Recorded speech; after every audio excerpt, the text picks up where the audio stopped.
ஒரு நாளைக்கு வர, நாளைக்கு நான் வரமாட்டேங்க, நாளானிக்கு வேற ஆள் வருங்கிறாங்க. வேலைக்கு எடுத்துட்டு அந்நாடு வர முடியுங்களா? நாங்க வந்து டெய்லி வேலைக்கு எடுத்துட்டாலும் வர முடியாது. குழந்தை குட்டிகளையும் பார்க்கணும், வேலையும் பார்க்கணும், சோத்துக்கும் சம்பாதிக்கணும். அங்கே ரேஷன் கடைக்கு வந்துட்டு மாதத்தில் 4 தடவை 5 தடவை வந்துட்டு திரும்பி போயிட்டே இருக்கிறோம்ப்பா. எங்களால் நடக்கவே முடிகிறது இல்லை. வந்தால் 11 மணி வரைக்கும் 12 மணி வரைக்கும் காத்துட்டு இப்போ வந்துடுவாங்க, பிறகு வந்துடுவாங்கன்னு பார்த்துட்டு போயிட்டுருக்குறோம். எங்களுக்கு முக்கியமாக வேணும், ரேஷன் அரிசி வேணும். அங்கே வரோம். கடைக்கு எப்போ வந்தாலும் பூட்டி கிடக்குது. ஒரு நிரந்தரமாக ஒரு ஆளாவது போடுங்களேன். பொது விநியோக திட்டத்துக்கு கடையை வச்சுட்டு திறக்காம விட்டா மக்கள் வட்ட அதிருப்தி வருமா வராதா? மக்கள் எவ்வளோ கஷ்டப்படுறாங்க, வந்துட்டு போயிட்டு இருக்கிறாங்க. அவங்க வேலையை விட்டுட்டு வந்துட்டு போயிட்டு இருக்க முடியுமா? இதனால கட்சிக்கும் ஆட்சிக்கும் தான் கெட்ட பேர். அதிகாரி பண்ணுற தப்பு இப்படியே பண்ணிட்டு இருந்தா நாங்கள் என்னதான் வந்த போதெல்லாம் கடை சாத்தியே கிடக்குதுங்க. காலையில் வந்தால் 9 மணிலேருந்து மத்தியானம் மட்டும் இருக்கிறோம். அப்புறம் மத்தியானத்து மேல் கேட்டால் என்னைக்கு கடை லீவுங்கிறாங்க. ஆள் இல்லைன்னு சொல்கிறாங்க. எப்படியாவது எங்களுக்கு ஒரு ஆள் நிரந்தரமான ஆள் போட்டு விடுங்க. ஒரு நாளைக்கு வர, நாளைக்கு நான் வரமாட்டேங்க, நாளானிக்கு வேற ஆள் வருங்கிறாங்க. வேலைக்கு எடுத்துட்டு அந்நாடு வர முடியுங்களா? நாங்க வந்து டெய்லி வேலைக்கு எடுத்துட்டாலும் வர முடியாது. குழந்தை குட்டிகளையும் பார்க்கணும், வேலையும் பார்க்கணும், சோத்துக்கும் சம்பாதிக்கணும். எத்தனை வீடை கூட நாங்கள் போய் கேட்கறது, இன்னைக்கு திறக்குமா கடை, நாளைக்கு திறக்குமான்னு கேட்கறது. பருப்பு ஆயிலும் அப்படித்தான் கரெக்டா வரதே இல்லைங்க. வந்தா தீந்து போகுதுங்கிறாங்க. இன்னைக்கு போடுறது அடுத்த மாசம் வந்தா போடுறாங்க, கடைசியில வர்றதே இல்லைங்க. கோவை மாவட்டம் மதுக்கரை வட்டம் திருமலையம்பாளையம் பேரூராட்சிக்கு உட்பட்ட திருமலையம்பாளையம் கிராமத்தில் இருக்கக்கூடிய 2 ரேஷன் கடையில் முதல் ரேஷன் கடையில் இருக்கிறோம். இந்த ரேஷன் கடை பார்த்தோம்னா வாரத்தில் திங்கள், புதன், வியாழன், சனி 4 நாள் திறக்கணும். மாதத்துக்கு 16 நாள் திறக்கிற மாதிரி இருக்கக்கூடிய ரேஷன் கடை. இந்த மாதம் மொத்தமாகவே பார்த்தா வெறும் 4 நாள் தான் திறந்துருக்காங்க. அதுலேயும் 2 நாள் மதியம் 1 மணி வரைக்கும் மட்டும்தான் போட்டிருக்காங்க. ஒவ்வொரு நாளும் பார்த்தா பொதுமக்கள் வர்றது, ஆள் இல்லைன்னு திரும்பி போகிறது, இதே தான் நடந்துகிட்ருக்கு. ஆட்களை கூடுதலாக நியமிக்கணும். மக்கள் வந்து காலையில் 9 மணிலேருந்து இப்போ பார்த்தா மணி 12 ஆச்சு, இப்போ வரைக்கும் கடை திறக்கல. கேட்டால் ஆள் இல்லை அப்படிங்கிறாங்க. ஆள் இல்லை அப்படின்னா அதுக்கான மாற்று ஏற்பாடு அரசாங்கம் தானே செய்யணும். இந்த ரேஷன் கடையினாலேயே பெரிய மன உளைச்சலாக இருக்குது. ஒவ்வொரு தடவையும் இந்த ரேஷன் கடை காலையில் திறக்காமல் இருக்கிறதுக்கு மக்களுக்கு பதில் சொல்ல முடியல.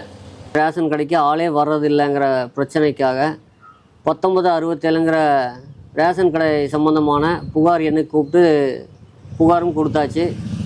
வழக்கம் போல் அங்கே நம்ம புகார் பதிவு செய்யப்பட்டது அப்படின்னு ஒரு மெசேஜ் மட்டும் வந்துச்சு. ஆனால் இன்றைக்கு வரைக்கும் இதுக்கு தீர்வாகலை. பருப்பு ஆயில் ஒவ்வொரு மாதம் பிரச்சனையாக இருக்குது.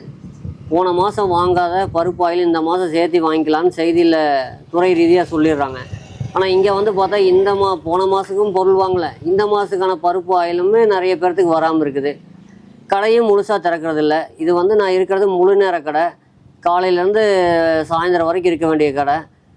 வர்றாங்க, காலையிலேருந்து மதியம் வரைக்கும் போடுறாங்க, அதுக்கு மேலே ஆள் வர்றதில்லை. பெரும்பாலான நாள் திறக்கிறதே இல்லை கடையை.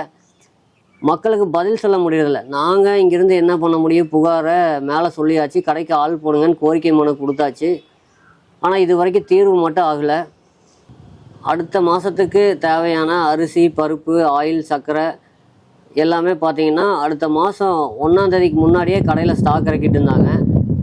இப்போ இந்த 3 மாதமாக இந்த பருப்பு, ஆயில், சர்க்கரை 3மே பார்த்தோன்னா அந்த மாதம் வந்து 15 நாள் வரைக்குமே வரமாட்டேங்குது கடைகளுக்கு. சில இடங்களில் அந்த மாதம் முழுவதுமே இறக்குறது இல்லை. அந்த மாதிரி இதில் அடுத்த மாதம் பொருள் சேர்த்து வாங்கிக்கலாம் அப்படிங்கிறாங்க.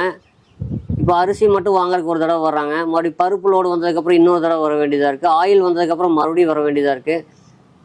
அடுத்த மாதம் 1ஆம் தேதிக்கு முன்னாடியே அந்த கடைக்கு தேவையான மொத்த ஸ்டாக்கி இறக்கிட்டாங்கன்னா மக்கள் ஒவ்வொரு தடவையும் வந்து ஒரு தடவை வந்தாங்கனாலே எல்லா பொருளையும் வாங்கிட்டு போகிறக்கு கொஞ்சம் ஈஸியாக இருக்கும். இந்த 3 மாதமாக இந்த ரேஷன் கடையில் பருப்பு, ஆயில், சர்க்கரை, மண்ணெண்ணெய் மிகப்பெரிய தொந்தரவாக இருக்குது. இறக்குறவங்களும் ஸ்டாக்கை முழுமையாக இறக்க மாட்டேங்கிறாங்க.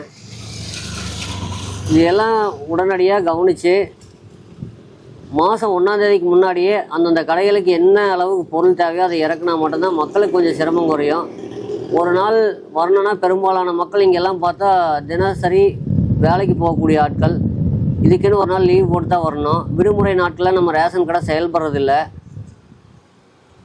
இந்த அடித்தட்டு மக்களுக்கு இந்த ரேஷன் பொருட்கள் முக்கியமானது. இந்த ரேஷன் பொருளை வாங்குறதுக்கு அவங்க ஒரு மாதத்துக்கு ஒரே தடவை வந்தாலே எல்லா பொருளையும் வாங்கிட்டு போகிற அளவுக்கு இருக்கணும். இந்த 3 மாதமாக தொடர்ச்சியாக பருப்பு, ஆயில், சர்க்கரை, மண்ணெண்ணெய் முழுமையாக போய் சேர்றதில்ல. மாத கடைசிக்கே வந்துட்டோம். இது வரைக்கும் நிறைய பேர்த்துக்கு பருப்பு கிடைக்கல, ஆயில் கிடைக்கல. போன மாதம் நிறைய பேர் பருப்பு, ஆயில் வாங்க முடியல. இப்போ நான் இருக்கக்கூடிய இந்த ரேஷன் கடை பார்த்தோம்னா 680 குடும்பதாரர்கள் வாங்கக்கூடிய ரேஷன் கடை. வாடகை கட்டடத்தில் தான் இருக்குது. இட வசதி கம்மியாக இருக்குது. உள்ள பொருளில் முழுமையாக அடுக்க முடியறதில்ல. மழை வந்தால் கட்டடம் ஒழுகுது, உள்ள பொருளும் வேஸ்ட் ஆகுது. இங்கேருந்து 200 மீட்டரில் இன்னொரு கடை ஒன்று இருக்குது. அது வந்து பகுதி நேர கடை. அதாவது வாரத்தில் 1 நாள் மட்டும் அங்கே திறப்பாங்க, வாரத்தில் 4 நாள் இந்த கடை திறப்பாங்க. வரி 200 மீட்டருக்குள்ளே 2 ரேஷன் கடை இருக்குது. இந்த 2 ரேஷன் கடையும் சேர்த்து இந்த வாடகை கட்டடம் இல்லாமல் அரசு புறம்போக்கு நிலம் 7 சென்ட் இருக்குது. இந்த இடத்துல புதுசாக ஒருங்கிணைஞ்சு ஒரே ரேஷன் கட்டடமாக கட்டி கொடுத்தாங்கன்னா மாதத்தில் ஏதாவது ஒரு ஞாயிற்றுக்கிழமை நாள் திறந்தால் கூட கூலி வேலைக்கு போகிற ஆட்கள், தினசரி வேலைக்கு போகிற ஆட்கள் வந்து லீவு நாளில் வாங்குறதுக்கு கொஞ்சம் எளிமையாக இருக்கும்.